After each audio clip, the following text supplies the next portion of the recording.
I'm gonna, with minimal shaking, I'm gonna try to make a video just showing the pen that I'm gonna use for the month. I haven't done this, I think, or if I have, it hasn't been in a while. Let me try to, sorry for the shaking, try to get that to stabilize. Alright, cool. So, I'm using this pen here. Oh, I forgot the name of it. Let's see. It's the Kaigelu one. It's really pretty. I really like the way it looks.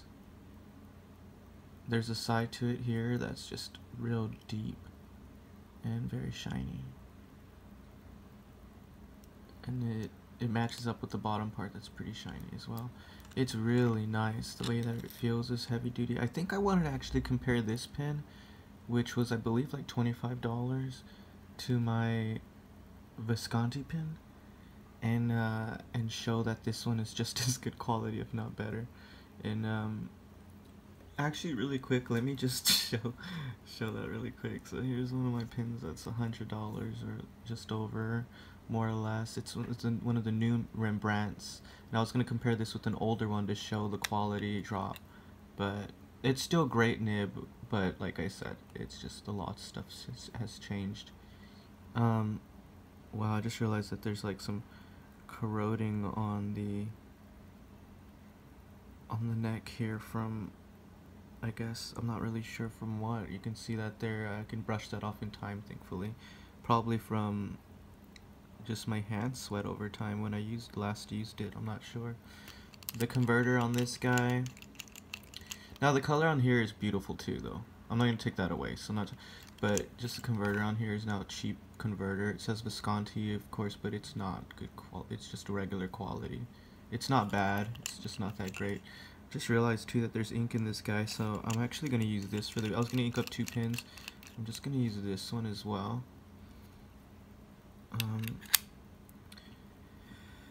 I already have this cross pin inked up.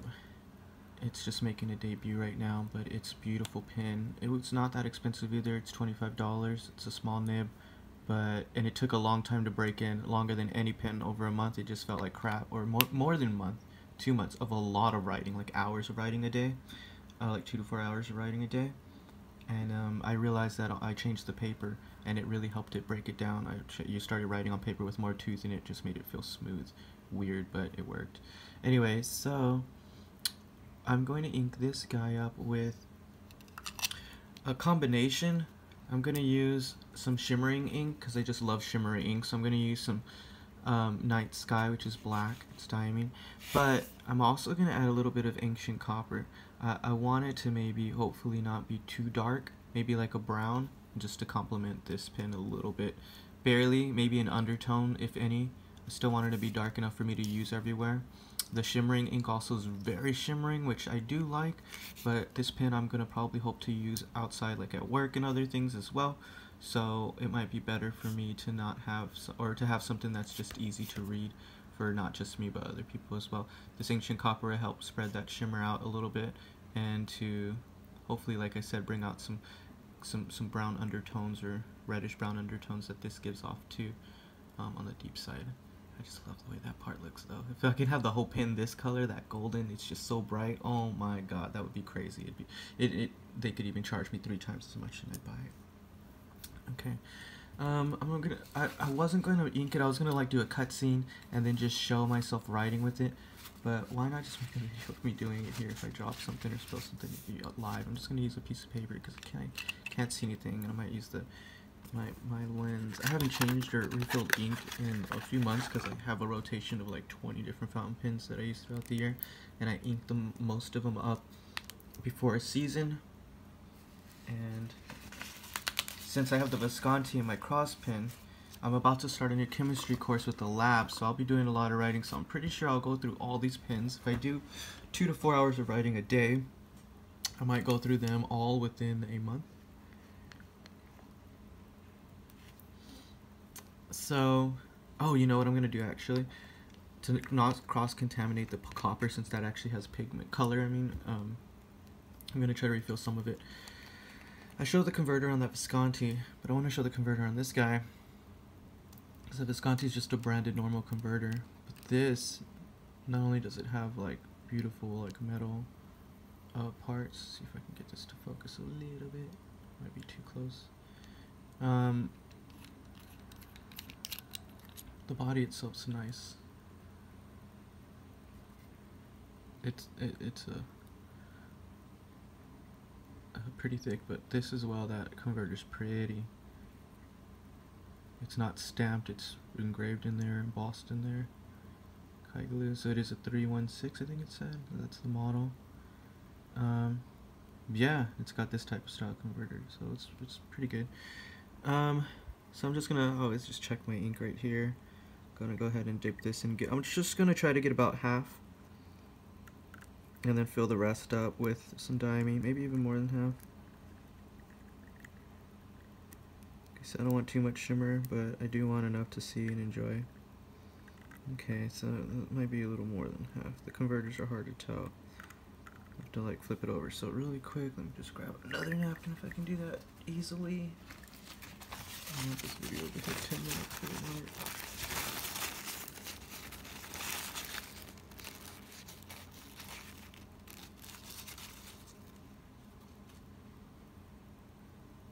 Now the problem though, if you can see here, is that it does cover a lot of the converter. Oh, uh-oh. I guess I didn't clean the pen as well as I thought.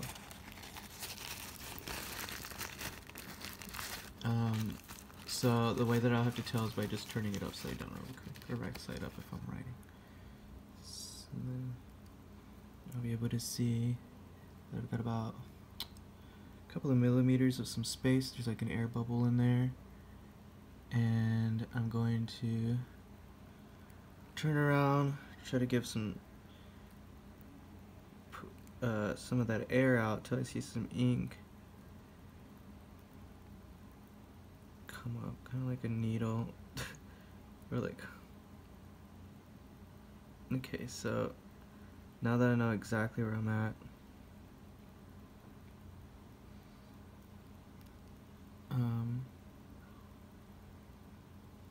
okay, I'm gonna go ahead and top this guy up. Done with the ancient copper. Thank you for your service. Seen you soon. The ancient copper is really good for pins that are really wet. For some reason, the trace minerals or whatever in there help to like solidify those liquids a little bit. You get like an okay pin that's not too wet a writer, if you're trying to avoid that. Now I normally shake this. You know what? I'm gonna shake a little bit because I was gonna say I didn't want too much shimmer, but I don't. I think I got a lot of shimmer from this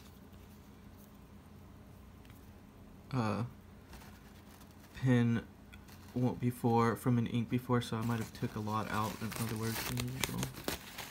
So I'm just gonna. So I'm gonna open this and drop of ink. A lot of the metal was stuck on the bottom. Metallic particles, which I believe metallic particles are bits of real metal, right? I'm not really sure. I think there was like this thing talk about glitter being low in the world industry, but that's it. I think if you know how glitter's made, not all glitter is made the same. So like that was a big weird thing that no one talked about, which is kind of funny. Anyway, people just wanted a story, I guess. Alright, so I went ahead and filled up the rest with some diamine ink. Dipped it pretty deep, so once again I'm going to clear that off. This diamine ink has lasted me quite a bit. I've write pretty extensively. There's a couple of inks that I've bought that are like collectors that I didn't really want to use.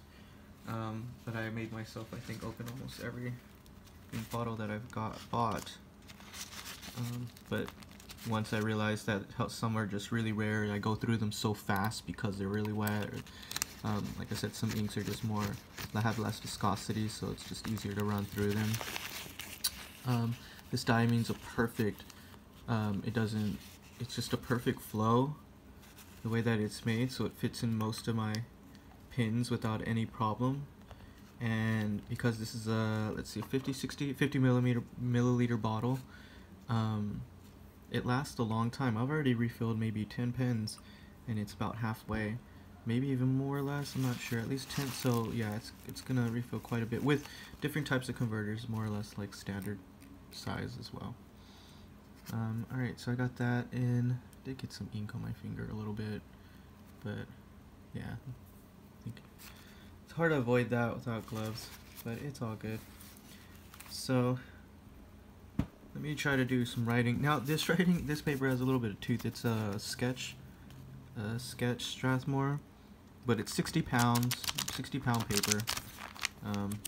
It's very nice. I write a lot in it. Obviously, there's a lot of stuff writing there, but we're just gonna use new paper. Right away, it flows really easily.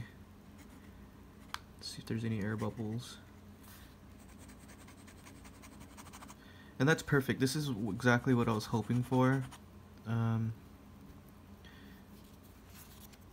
It's just a dark, I'll zoom up too, almost like a dark red, a dark burgundy.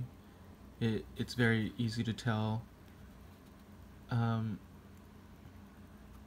very easy to read, but it could give a hint of glimmer maybe in the light. Let me see if I can see it with the naked eye.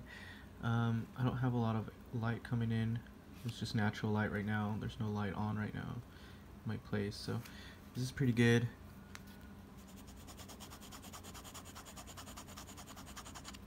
And I think, let me see what happens if I run a water brush with this paper.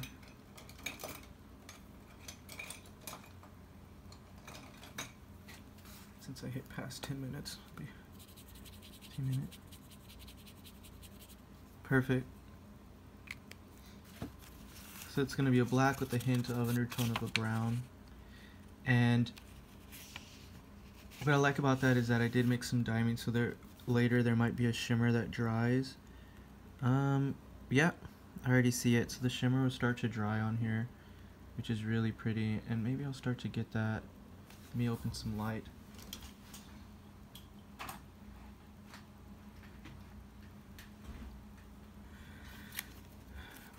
Okay. There we go. See that shimmer there? And just for me personally, like I said, I like it like this because, like I said, I can write. So I can write professionally. I have to sign into work and write times and signatures and stuff every morning. So I can use this pen and it not bug anybody. But the more I write or draw or sketch, I can also get a little bit more style in here. I get some sepia undertone, and I also get some shimmer, which I like. It's just pretty cool. So I love mixing my inks. So this is a Kaigelu, and the thing with it is it writes very smooth. There's nothing special about the nib. It's nothing great. It's nothing bad. It's a smooth nib, and it writes really well if you like. And if you like smooth nibs, even better. It's perfect. This is Visconti. If you can't afford a Visconti, get a Sailor. It's the same feeling. Now this guy is actually not writing. I haven't written with this in a while. The Kaigelus I feel like are ready to go most of the time. You have to do nothing. They're really, really well. Also, look at this converter. It stains. So like there's still some minimal stuff. Like I said, when I got this Visconti, I was like, oh no, I should have just got something else. But it's still a good pen. It took a while to, I did have to break it in as well. It wouldn't write that easily at first. But the nib feeling, if you never experienced it, is very similar to a Sailor more than any other pen. And with the Sailor, honestly, you can get a $100 Sailor or a $30 Sailor. And they'll both write very similar because their nibs are very made to be like their style. But I wouldn't get a Sailor that's less than 30. Because they do sacrifice and change their nib style on purpose in a way. But yeah, I love my Visconti. Like I said, I'm a little sad that the quality went down. Like I said, this metal right here isn't that great. As you can see, there's a lot of weird buildup, and it's not dirt. It's not like old fingerprints. It's kind of like an accumulation of like what it did to the metal, which is weird. But I've had it for a while, so it's okay, I guess. But it's also, like I said, it's the writing's perfect, but if you have a Sailor, then you're not gonna miss out on much in terms of writing experience. But I love Sailors and Visconti. It's my favorite type of writing is the way that the nib feels, and so that's why I have these two. But I don't like my Sailors and my Viscontis to get scratched up, because they're just more expensive. They're my 30 plus pins, which I think, but this right here was like 20 or 25, and I love it because I can go anywhere. It's going to attract eyes. It looks very nice and pleasant for writing, and it feels very good, and it just writes really well on anything. It's like I said, it's more of a wet nib. This kind of nib. It's an extra fine nib though, but putting the ancient copper in there really just helps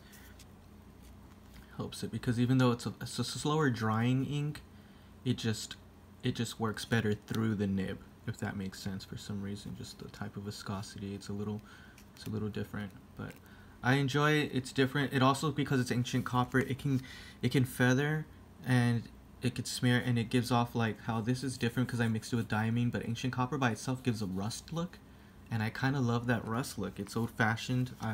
I'm over 30 now, so I feel like I could be old-fashioned, and I kind of like it. I'm welcoming that pretty early on. So anyway, this is now a long video, so if you have any questions or about inks or pens, let me know. This is I carry this with me sometimes too.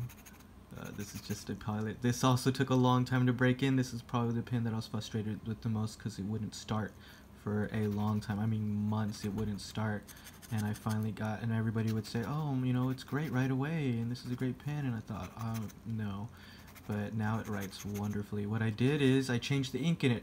The ink that it came with, horrible ink.